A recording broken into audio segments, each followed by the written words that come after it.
นอยู่ชื่อปะ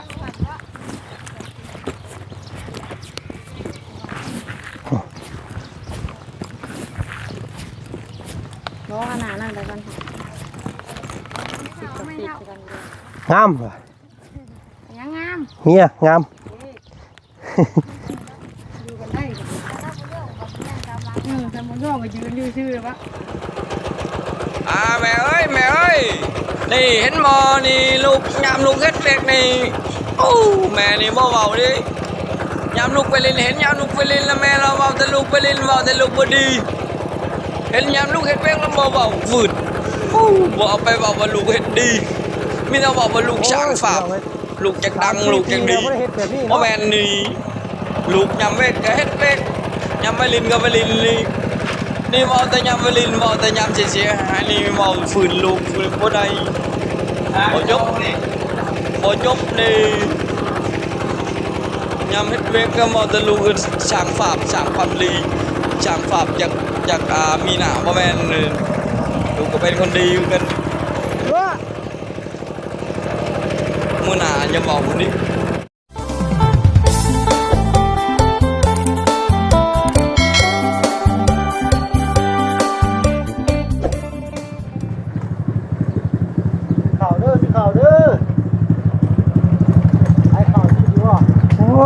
นอกคอยท่าเขาปลูกแต่เช้าผูดจนค่ำเลยนี่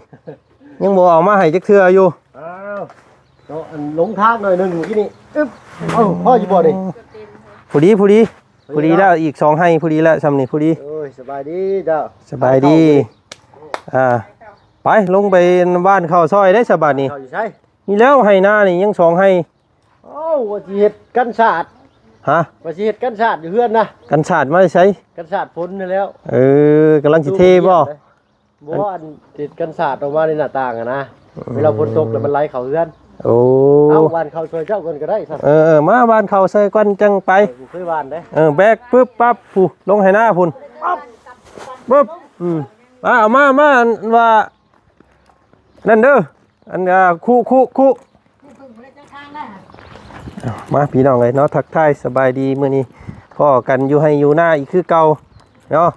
2มื้อเลยพี่น้องเอ้ยที่พวกเฮาอยู่ให้อยู่หน้ายังบ่ทันได้ไปทางใดเทื่อมื้อนี้คือสิแล้วมื้อนี้พี่น้องเอ้ยเนาะเพราะว่ามื้ออื่นเฮาก็มีนัดกันขึ้นเซโปนมื้ออื่นพี่น้องเอ้ยพี่เด้อมาปะอยู่ห่มมะขามน้อยค่อยทางพี่โอ้ได้น้อยเด้4ต้นบักใหญ่นึงอนาคตก็ว่าสิเฮือนต้นไม้ใส่อยู่พี่น้องเอ้ยนี่ก็ได้ผู้ใดยามแรงยามค่อยผู้ใดเนาะตู้ใบมะขามดอกมันเนาะงามอีหลีมะขามหวานต้นนี่พี่น้องเอ้ยต้นนี้มะขามส้ม 3-4 ต้นเพิ่นปลูกตั้งแต่พอตู้ทวดปลูกไว้เป็นนานพักเพิ่นแต่ก่อนเพิ่นว่าแล้วมันโป่งคือน้ำนานพักยันมีหางต่อหางแตนด้วยข่อยเนาะยันถึงเขียวบอนใบมันเขียวติแต่เก่าพอได้ส้นได้เศร้าอยู่นี่แล้วแต่เก่าพี่น้องตัดออกแน่นี่ก็ผู้ที่คักกันตัดนี่เอาต้องขึ้นฮอนก่อนเนาะมันต่ำแหละมันอันนี้มันงำเข่าถูกพี่น้องไปเอาหลายคู่หลายคนเพิ่นว่าเฮ็ดพิษพิธีนิดนึงทางบ่อจันเฮ็ดเมื่อวานนี่โอ้ยเพิ่นว่าพี่น้องเลยพี่น้องทางฝั่งไทยเพิ่นคอมเมนต์มาบอกแซว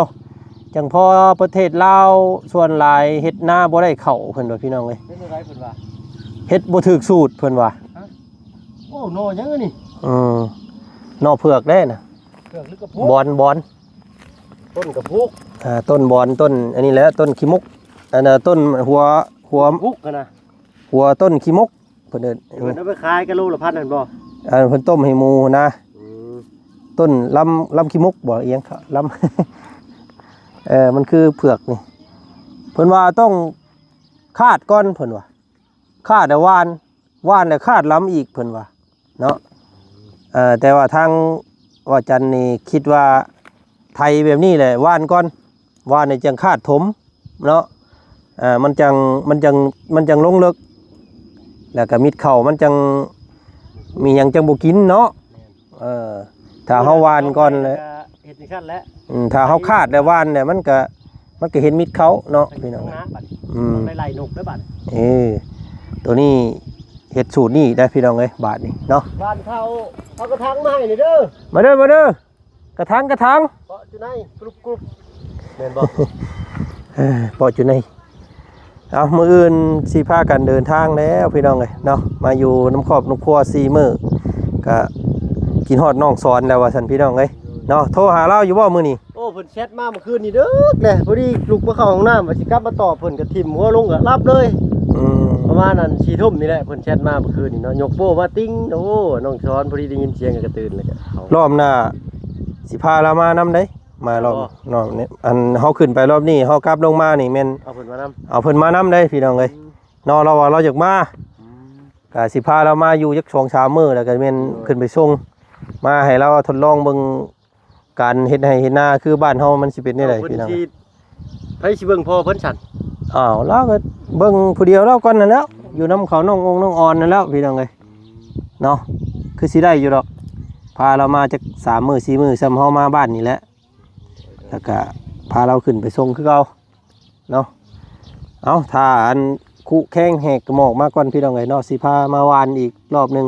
มื้อวานนี่จังว่าที่โพดไปจักมื้อวานนี่เนาะ หวานหลายบ่หวานจักทั้งอันเนาะในหั่นบ่ อันมื้อวานนี่ให้นั่นกับให้นั่นกระสอบหนึง โอ้ทีโพดแล้ว ที่โพดบ่มันต้อง หลายมันก็บ่เป็นหมากเป็นห่วงไง มันคล้ายๆคือก้าเนาะเบิ่งก่อนพี่น้องเอ้ยเนาะมื้อนี้วานนี่วานไว้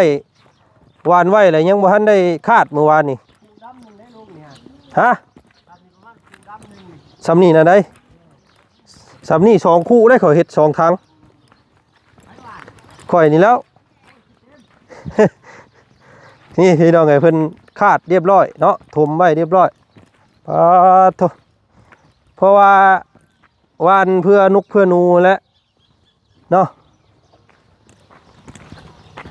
วานเพื่อนุกเพื่ออันนั้นใส่คาดลงมาเลยเด้อพี่น้องเอ้ยเนาะมามื้อนี้เพียงต่อมอมทางไอ้เพิ่นมาคาดทำลบให้เมื่อวานนี้พี่น้องเลยเอาลองเบิ่งพี่น้องเลยสูตรเบาจันเนาะสิได้กินหรือว่าสิลุ่งหรือว่าสิล่วงกะติดตามเบิ่ง อันนี้ เนาะ บ้านบ่นี่ ยัง ยังให้นี่เนาะ ยังให้นี่เดี๋ยวพากันบ้านได้จังให้รถคาดนะพี่น้องเลยเนาะตัวห่อนพี่น้องเอ้ยหลายท่านเพิ่นบอกว่าต้องฉีดคุมหญ้าเด้อคันบ่คุมหญ้านี่ได้บ่ได้กินข้าวแท้เพิ่นว่าพี่น้องเอ้ยหญ้าหลายคือสิแม่นความเพิ่นอยู่ตัวนี้เนาะได้ยาวาดส่วนมากสิมีแต่หญ้าได้ เอากะลองเบิ่งพี่น้องเอ้ยเนาะยังบ่เคยหว่านจักเทื่อว่าจันก็ได้เห็นแต่ใน YouTube เพิ่นแล้วก็เห็นแต่ทางตู้พ่อเพิ่นเฮ็ดแต่เก่าอยู่หน้ารองพุ่นเนาะก็งามอยู่ว่าซั่นอันนี้เป็นหน้าไม้หน้าที่บ่จันไทยไว้หน้าสิบ่ค่อยมีหญ้าปานใดตัวนี้ มีหญ้าดอกดินมันอยู่ลึกเด้ แม่นเพราะว่าดินใหม่ปึ๊บให้มือเอาอันนั้นไป เพิ่นสิย่าอะไรยังสิว่าเอาอยู่ เอาบุกดิแม่ทำไมเราเลยเอาหัวไหม สำนี้ก็ได้เด้อเนาะเฮ้ย เดี๋ยวมันห่างลงมาซักใส่อีกเด้อป้าว่าง่ายเลย บ่ห่างนะ ไปเป็นหนาเลยเดี๋ยวจับหน้าแล้วไม่ไปการไม่ได้ถ้ามีลื่นเลยบ้างยิ่งแล้วเอาแถวนี้ไปก่อนเลยแถวชื่อไปเลยนี่แล้วก็ต้นก่อนต้นท่านเนี่ยต้น งามเมียงาม เนี่ยเราไม่ได้ยินเนาะแต่ได้เท่าไม่เท่าง าม ยังงาม เมียงาม ดูกันได้ทำมันร่วงมายืนดูชื่อวะ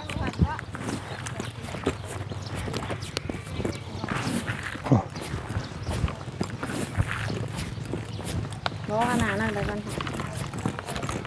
สิบกันเดียวเนาะ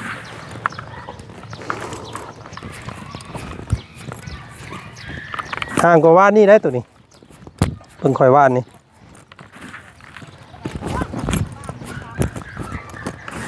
อ๋อเถอะ สมพี่น้องคนบอกว่าให้ชื่อเครื่องพ่นเข่าแล้วเนาะ เป็นง่ายพูดได้เนาะ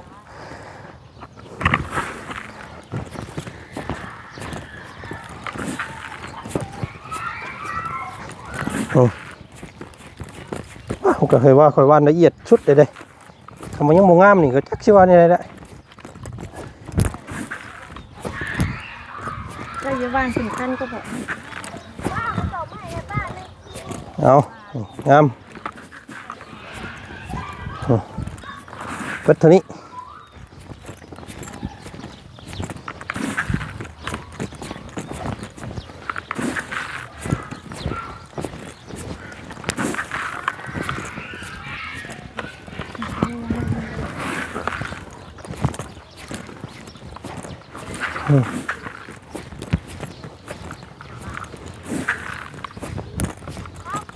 พูดน้ำมาทางนั้น พอแล้วพี่บาทนี่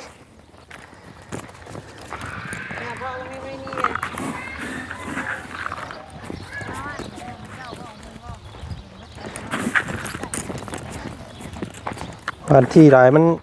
สิบ่เป็นห่วง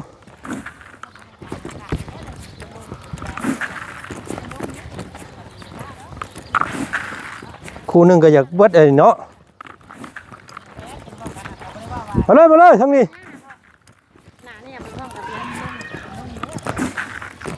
มันบ่มีแห้งแกงอยู่แล้ว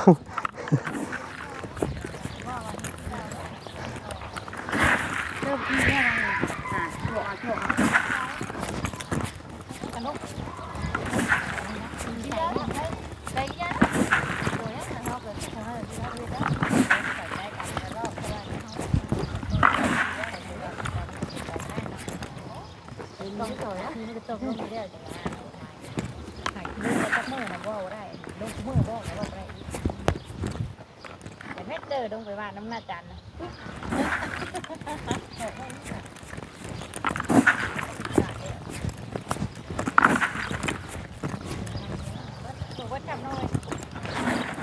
เอาจือว่าอยู่หมองนี้เนาะ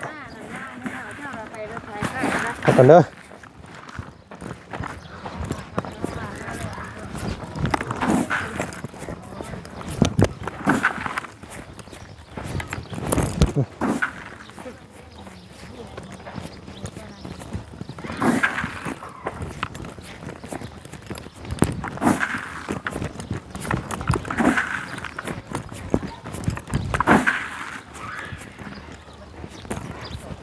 กระนุกกระนูเนาะ แล้วเนี่ยฝนตกมาอยู่ด้วยน่าบอกขนาดไหนเลยยุ่งไปยุ่งก่อน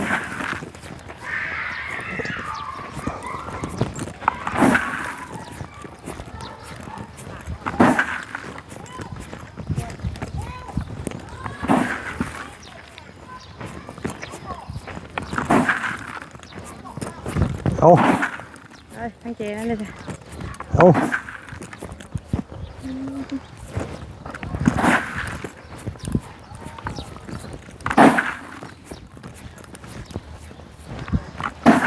ก็ว่าข่อยแต่ไป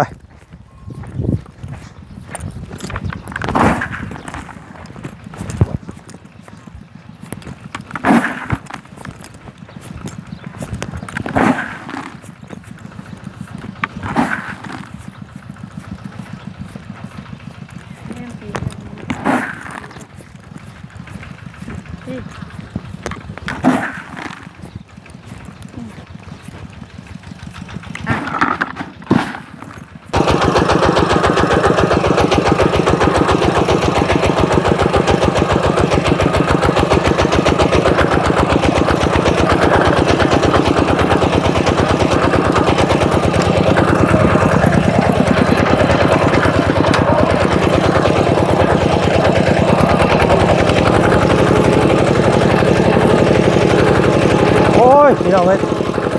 3-4 ปีแล้วไม่ได้เห็นแบบนี้เนาะ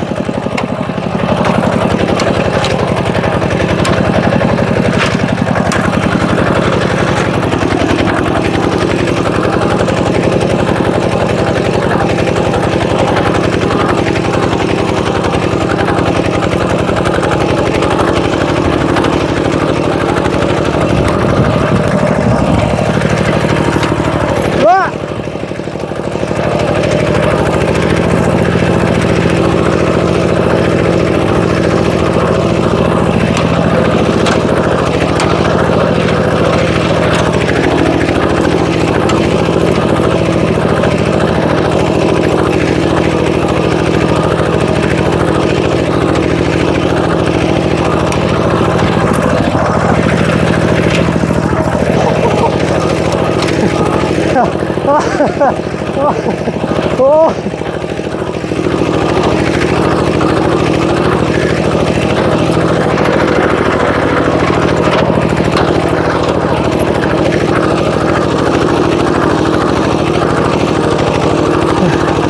อ้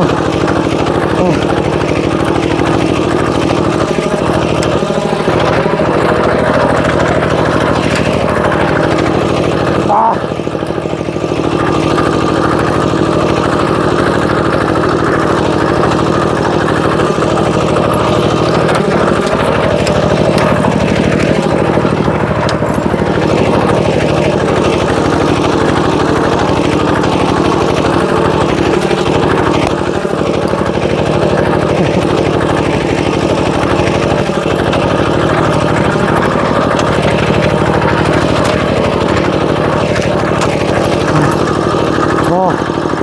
เว้ย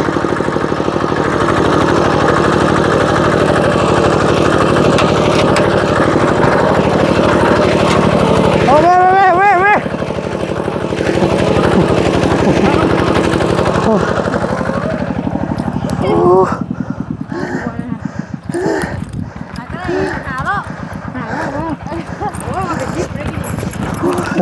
เดือดมาแล้ว โอ้เมื่อยดีเนาะ เครื่องบ้านเขากับปล่อยป้าไทยอันขาดหน้ากับปล่อยลุง โอ้มันคือเมื่อยแท้นี่เนาะ แต่ว่าพี่ บ่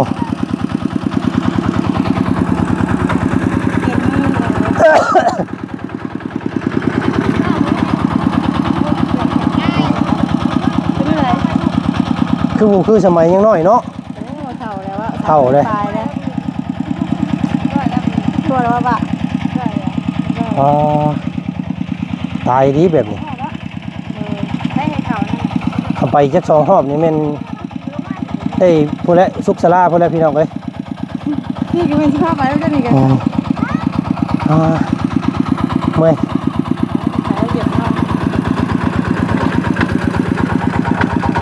มีวานแล้วเนาะเอาประกบดินไว้ยัน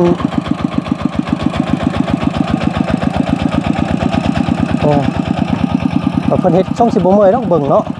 โดนเล่นตีไทยกุ้มวะไว้วะซื่อๆเนาะเอาเลย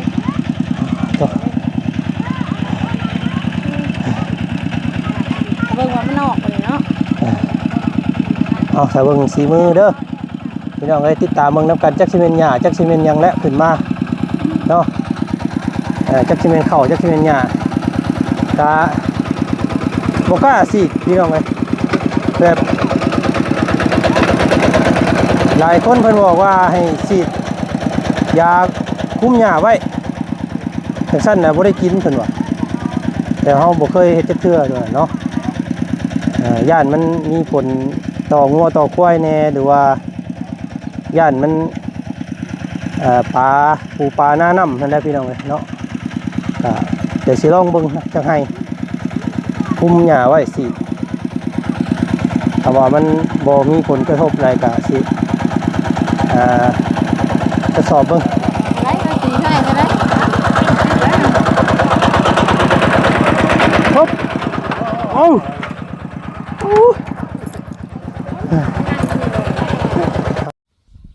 าเนาะก็โอเคพี่น้องเลยก็ป้าทุรักทุเรปั๊มรถปั๊มล่างอึกกระทึกเมื่อกี้นี้ก็ได้เนาะเอาก็บานคงบานเข่าให้เรียบให้ร้อยก่อนมือนี้เพราะว่ามืออื่นเนาะสีพากันเดินทางขึ้นหาน้องสอนอีกแล้วพี่น้องเลยประมาณพอละอาทิตย์หนึ่งพอละสิได้ลงมาอีกคือเก่าเนาะเข่าออกเบี้ยพอละสิมาเยี่ยมเพิ่นบานนี้พี่น้องเลยเอายังอีกให้หนึ่งให้ทางพอลุงเพิ่นจัดการต่อบาทนี่ฝากพอลุงก่อนเด้อ พี่น้องครับต้องไปหาซื้อยากินก่อนพี่น้องเอ้ย3 ปีจับรถไถเท่านึงเนาะบ่ได้จับแต่โดนรถมาจับรถบุคือตะกี้พี่น้องเอ้ยโถแต่ก่อนนี่แล่นน้ำหลังรถนี้เบิดมือก็ได้นี่3-4 รอบหนึ่งเมื่อกี้นี่เศร้าบอกเนาะโถโอ้เกือบบ่รอดพี่น้องเอ้ยตายคักแบบนี้เนาะนี่แหละห่างกายคนเฮาเท่าไปแล้วก็สุกส้มไปน้ำเนาะบ่คือยังหนุ่มยังน้อยเพิ่นว่าพี่น้องเอ้ย เอาพี่น้องไอ้เนาะของกินบ่กินมันเน่าของเก่าบ่รอมันลืมเพิ่นว่ะโธ่เนาะเกือบบ่รอดไปหาอำนาจมาท่าก่อนบาดนี้พี่น้องเอ้ยให้เพิ่นวานอีกให้นึงนี่เลยให้น้อยนึงอย่าวานที่ใดเด้อข้านลกกาได้พี่น้องเอ้ย